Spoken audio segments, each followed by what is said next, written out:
joined by Colin Hutchinson, CEO of Ascent Resources. If you could sum up Ascent for me and what's happening in Slovenia right now. Ascent Resources, we're a London-listed oil and gas exploration production company focused on onshore European gas. Our principal asset is the Petasovci gas field, which is in northeastern Slovenia, on the borders with Hungary, Croatia and Austria. We've been involved in the country for about 10 years now. We've drilled 2 wells back in 2011, and we're currently on the verge of getting those wells into export production and selling the gas to INA, which is a very exciting time for the company. But in that time, in the time the company has been in Slovenia, you put an awful lot of money into the country. We have. I mean, Ascent and its predecessors have spent somewhere in the region of 45 million euros on the project, which is an awful lot of money. The good thing about that is Ascent is entitled to recover 90% of the revenue until we've got that 45 million euros back. So there's been a lot put in, but until we've got that all back, we're getting the lion's share of the production. And what we spent over the last 18 months or 1 year has recompleted the first 2 wells and got the infrastructure all ready to produce. Why did it take such a long time to find a route to market? In other words, to find a customer for your lovely gas? Yeah, I mean, the gas, it's weird. Slovenia imports all its gas. It has these assets which are close to infrastructure. Everything should be really straightforward, and that's certainly where it looked when I joined the company in 2013. The issue really is EU regulation, and the IPPC permit we need to build a processing plant puts a bureaucratic process in front of the company, and there's been one individual really who's held the whole process up by objecting to this, us constructing our own treatment works at every turn.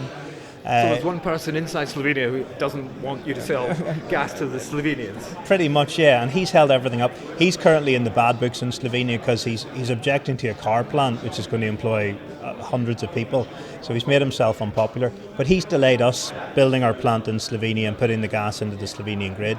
Now, happily, we're not sitting here still talking about him, because last year in July we signed a deal to export the gas to Croatia. So we're going to take the Slovenian gas and sell it to the Croatians, and that means we can get into production quite quickly. We've got the infrastructure now already. We're using a lot of existing pipelines, and we have a customer for the gas just across the border.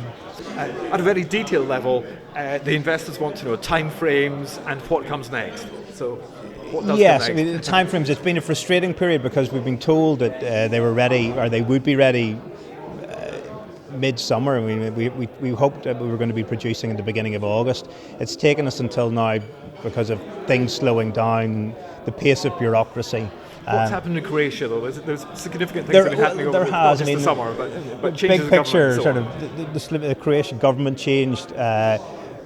The hydrocarbons agency moved departments between different government areas, and there's been changes in personnel within INA as well. So there's been a variety of factors which have slowed down and maybe meant that something that INA would have been able to get done much more quickly in the past has taken them a bit longer. The summer then sort of came in August, things in the region really do slow down. So we did a lot of running around and tried to get everything across the line in August.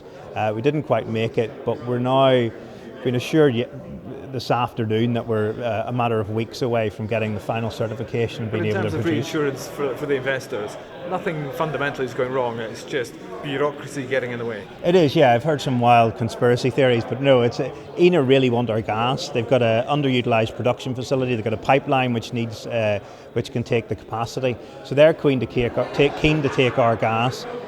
There's no huge conspiracy. I think it's just bureaucrats going through and dotting their I's and crossing their T's. It does seem to be happy days, because you've actually been delivering gas to a customer since April. We have, yeah. That was a huge milestone for the company, that had been in country for 10 years and finally we're selling some gas. So we've been selling gas to a local industrial customer since April, and the plan is now to get PG11A into production now and send some test production out their way too, so we can get it up and running prior to switching over to INA, and hopefully in a week or two's time. And the next thing investors really want to know about is production estimates. How much gas will you be able to produce, and how much will you be selling, and what does that relate to in terms of revenues? How much of that can you tell us about? we have a contract set up with INA which is a maximum and a minimum production quantity, and I'm going to put all this information in the RNS. Whenever we're finally selling gas through INA, we'll put all those numbers in and show what that would mean in revenue terms for the company. This is just really the first step as well on our path, because we've got a 12-month agreement with INA. If we can produce more gas, we can produce more gas, and we'll uplift that upper level. We've constructed the infrastructure in such a way that it could take several times our initial production without having to spend any more money on the existing treatment work or the pipeline. So we'll start off selling for the first 12 months, and then that can increase over time. And when do you release your next set of results? Is it December? Our interims are prepared at the moment, so we'll have our interim results out sort of before the end of September, and then the next reporting deadline will be December, so then our full year will be out next year. So is it a bit previous of me to say we'll be profitable by then? Sadly, we won't be profitable in this December's accounts because we'll only be producing from September, but certainly for the full year 2018, I'd expect us to be profitable on an EBITDA level. So this is the beginning of a new phase for Ascent. The Ascent, you've actually ascended.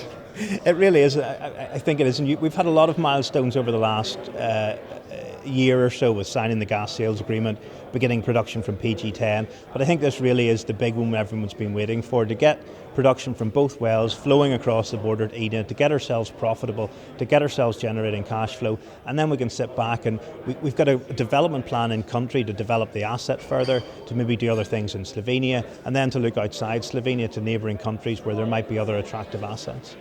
But this is the beginning and not the end. This is the start of what you can actually do in that region. Very much the start. This gives us a platform. It gives us a cash-generating asset.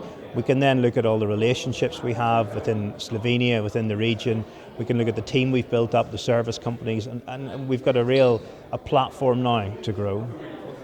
Colin Hutchinson, thank you very much indeed. Thank you.